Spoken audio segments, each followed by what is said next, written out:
Daily Manna from the Torah by Dr. Ketriel Blad. Shalom, dear friends. We've come to the sixth aliyah of Parashat Bereshit, in the beginning of.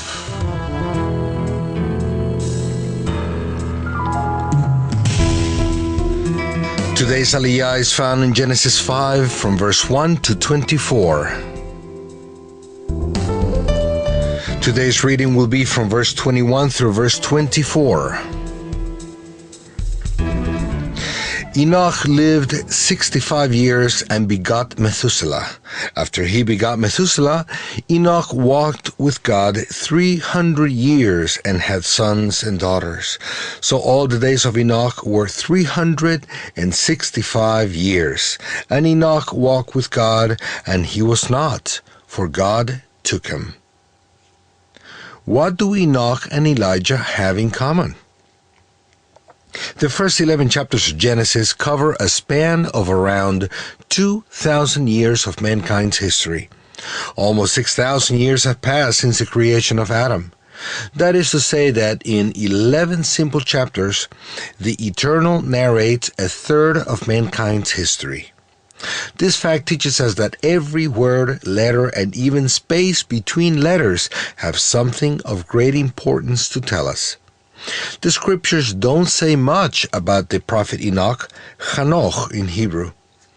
Only 4 short verses in Genesis talk about his life. The Eternal decided to write to future generations just a few words about this very important character of his time. Therefore, in these 4 chapters, there are great truths that were revealed to us in order to help us understand the end times and to be perfected for the events that are to come.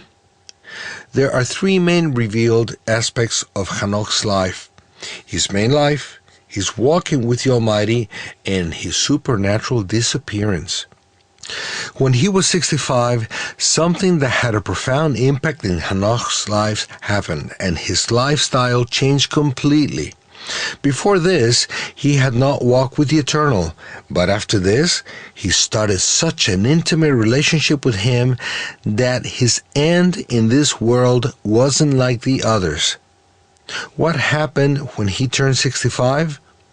He had a son for the first time in his life.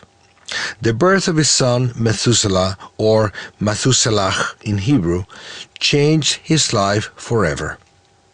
The name Methuselah means they died, he sent, or his death, he sent. If we study the number of years of this chapter's generations, we will find out that precisely on the year of Methuselah's death, the flood came upon the world and killed everyone but 8.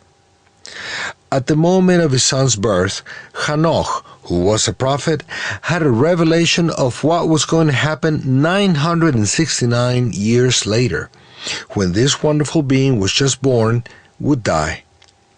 The revelation of the destruction of almost all of mankind and of the earth itself caused such an impact on Hanoch's life that he started prioritizing his life in the right order.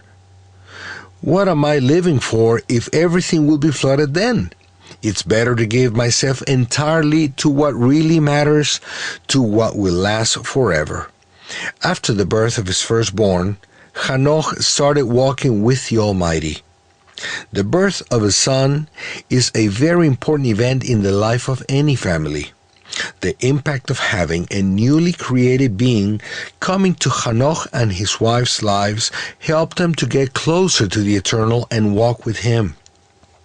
This is the real purpose of children, to help their parents come closer to the Eternal and walk with them. Many people see their children as a hindrance for achieving their dreams or an obstacle that prevents them from having a pleasant life.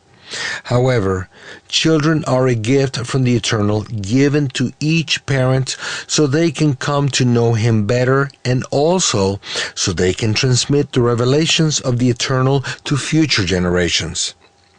Hanoch understood his role as a father and took his mission as a teacher and guide of his family very seriously.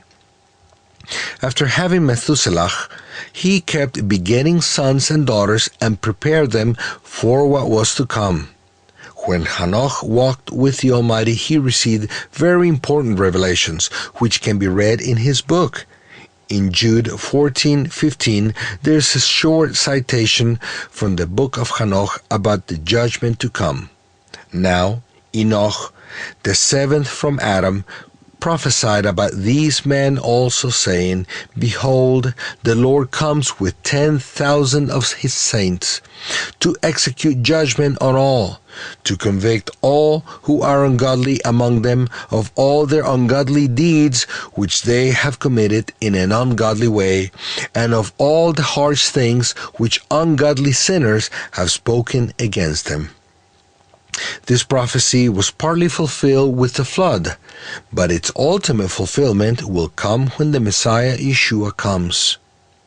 The third aspect underlined by the Torah of Hanoch's life is his supernatural disappearance.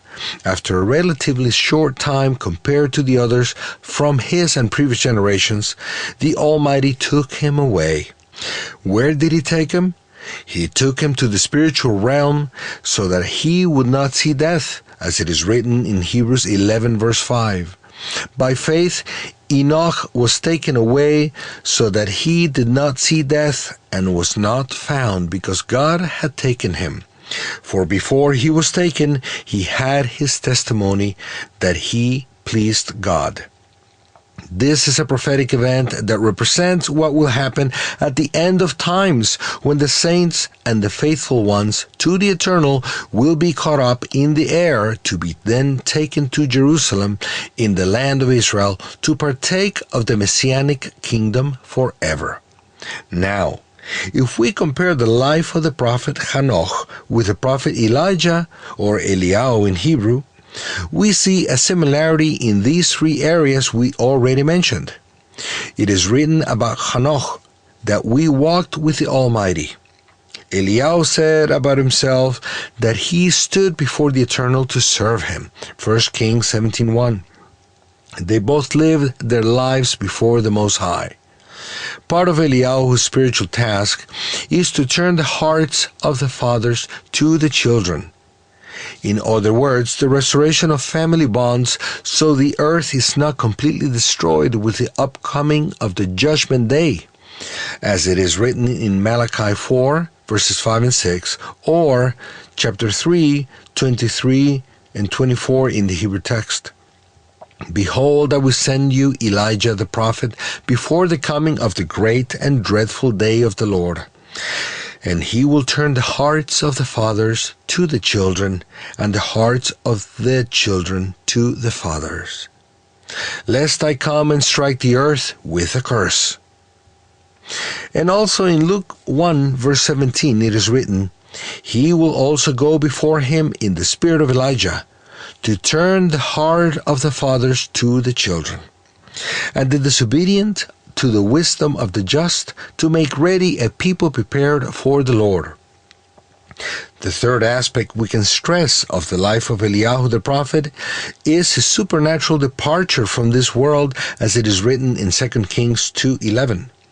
Then it happened, as they continued on and talked, that suddenly a chariot of fire appeared with horses of fire, and separated the two of them, and Elijah went up by a whirlwind into heaven. So neither Hanoch nor Eliyahu went through death. Both were taken in body and soul to the heavenly realm without having to die. Our great rabbi said that John the Baptist, Yochanan HaMatbil in Hebrew, was Eliyahu. But he also said that Eliyahu would come again to restore all things. Matthew 17:11-12. Therefore, before the return of the Messiah, he will be able to experience Eliyahu's ministry in Israel and the rest of the world again. The truth is that Hanoch and Eliyahu are still alive. They've been following as two witnesses from heavens the development of the world for thousands and thousands of years. But isn't it appointed for men to die once and then be judged? Hebrews 9:27. Yes. So That is why both Hanoch and Eliyahu will have to die.